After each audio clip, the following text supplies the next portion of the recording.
I just want to give the commission an update on what we've accomplished on our body-worn camera program, let you know what the program will entail in terms of what we get out of it, next steps, and then obviously seek your approval to make the purchase.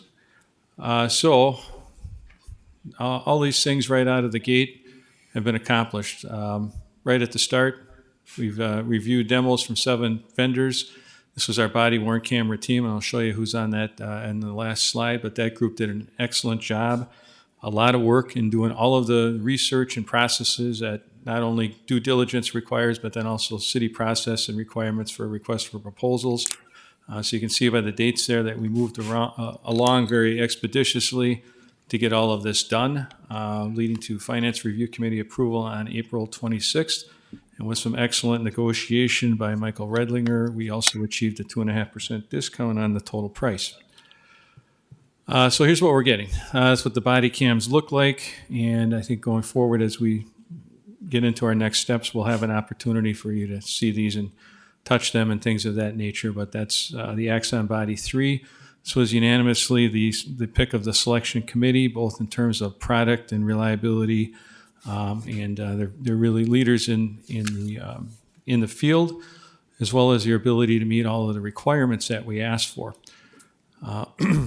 This is Axon data, just for your reference. Complaints down 88%. So this is departments that Axon has worked with. From personal experience, that is a pretty accurate number. Our complaints in Beloit went down 70-some% as soon as we started the body camera program. The use of force reduction. From a national perspective, again, that's Axon data. In national data, would say use of force goes down slightly, but not dramatically. However, the cameras offer the opportunity to capture the event and better understand either what happened. If something was wrong, we were able to take action, and if something was done correctly but misunderstood, we're able to explain that through and move on from there. So it's been pretty important with that. This aligns pretty closely with national data in terms of what the cameras do as well. Guilty pleas and officer court time reduced just by virtue of having many of these incidents on video.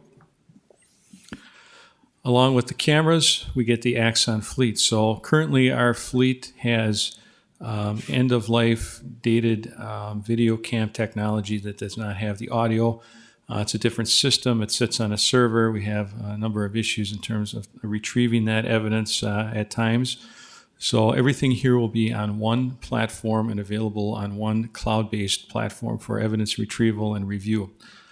The Axon Evidence, evidence.com, and that's a cloud system. It's CJIS compliant. There's no limit to what's on there, so we have plenty of space in the cloud for all of this video evidence. There's direct linkages for our city and state prosecutors to pull off the video that they need for certain cases or trials, etc. So we don't have to do necessarily all of that work. We will have some open records responses that we'll have to work on, but that is being addressed. Axon Interview. Our interview rooms are also on a separate platform currently, and we have the same issues there in terms of our sometimes ability to retrieve all that information. Again, it's in a different format. So all of this will be on one vendor platform and in the cloud and readily available. In addition, with the package, we're able to upgrade our tasers, which are nearing end of life. And then along with the upgrade, we get the training components. Actually, our officers will be able to, if you look in that little box, the guy's got the goggles on, we'll have the ability to train in a virtual reality setting, which is about as close to real life as you can get. And in all of the cartridges, replacement training tools, and instructor things that are needed to maintain a good taser program come with the package. So there's a lot of benefits in the overall package. Next steps, subsequent to approval, then would be completing that purchase contract and ordering the hardware, receiving it, and then preparing our internal mechanisms. And these are dates that the vendor's given us. At the bottom there, estimated rollout, August 2nd.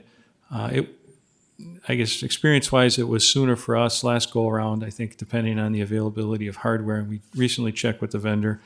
I think August 2nd would be the worst-case scenario. It's likely that we'll get them out sooner, absent some other thing interrupting the flow. But those are our next steps in the process. Again, our body-worn camera team, you can see it was a group across the department, officers, detectives, supervisors. Deputy Chief Anderson was the chair. We have some civilian personnel on there as well, so they really did a great job, and they've got some work in front of them as well. So kudos to those folks. And then absent any questions, I would request that you approve the motion as submitted in your package to purchase the Axon OSP 7 Plus program. So moved. Second. Second. Any, Commissioner Strand? Thank you. Chief, I'm just curious, you kind of touched on it, but how does this intersect with the media and the public's requests to access this information? I'm just curious how that will change or unfold through time? Well, I don't know if it's a change in the way that they request it. So part of the reorganization plan includes an additional records person to work on video requests, open record wise. But there's also a redaction tool that comes with the Axon platform that helps in some of that redaction. They still have to review video for other CJIS content, but it's in terms of blurring people and doing things that are like across the board in a video. That redaction tool assists with that time. So again, we'd be able to answer the open record requests and put it on some type of a media platform. And if I might continue, would you explain the funding through COVID funds, how that's working through CARES Act? So the funding is working through the CARES Act, yes, to create the system and pay for the system.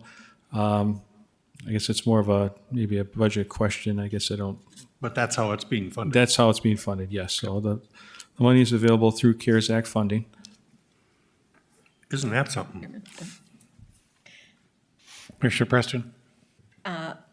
These cameras, how are they turned on? Do they have to be manually turned on? Sure. So one of the things that we required in our RFP was that the equipment come with certain triggers. So we all know from watching how in some systems where you don't have triggers when officers are under stress or there's life-threatening situations, the last thing they're thinking about is pushing the button. So the triggers on this system, if an officer draws their pistol, their taser, takes the rifle out of the rack in the car, turns their lights on in the car, are all automated activations for the system. And it will also activate any officer's camera within so many feet. I think it's 20 feet. So as soon as something like that happens, one of those devices comes out or something of that nature, it's automatically triggered. And then in terms of policy, they'll be required to turn it on as they get upon location to any dispatch call, and there'll be a number of other components. So non-duress times, that's just going to be a habit for them to do that. And so we'll be working through the policy pieces here in the next couple of months. But the stress ones where there's an expectation from the public that we've got video of certain events, that's covered with the automatic triggering. So yes, Commissioner Strand, this would have been a budget item, but with the COVID money, it's basically paid for money we got last year from the state, and it makes it a much bigger gulp of that 2.8 million. So we're very pleased about that. And plus, if you saw the taser, it's a different color, so it'd be hard to confuse to a pistol, right? Yes. And there's some other things that come with this that should make it much easier for our police force. And this is something we've been looking forward for a while, so. Any other comments? Roll call vote, please. Preston? Aye. Garrett? Yes. Preston? Sorry, Pepcorn? Aye. Strand? Yes. Mahoney? Aye.